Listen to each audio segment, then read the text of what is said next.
Why are Gen Zers like Millie Bobby Brown aging so badly? What has Millie Bobby Brown done to her face? This isn't journalism.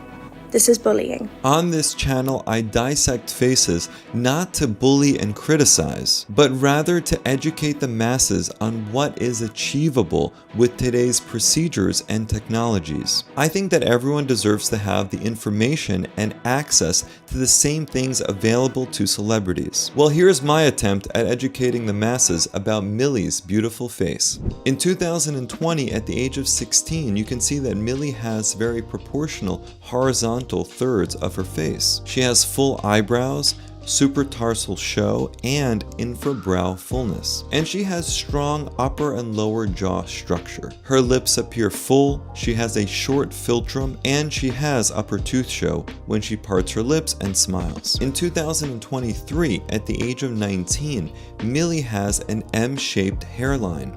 This is a common, normal variant of a female hairline. Sometimes we see a more rounded appearance, and other times we see a more M-shaped appearance. Millie has normal-looking nasolabial folds. Remember that we all have nasolabial folds. In 2024, at the age of 20, I see some signs of potential lip filler, and as we compare to 2019, we can see some slight lumpiness to the red lip. We also see that some of the material may be settling just outside of the vermilion border. In 2025, at the age of 21, her lips continue to look different from, say, the SAG Awards from 2018. When we compare to this year's SAG Awards in 2025, we can see different proportions of her upper lip to her lower lip. I'm also seeing the potential introduction of cheek filler. As I look at Millie's medial cheek and lateral cheek, to my eye, they appear more prominent than they did in prior years. Now, could that be just the result of her getting older,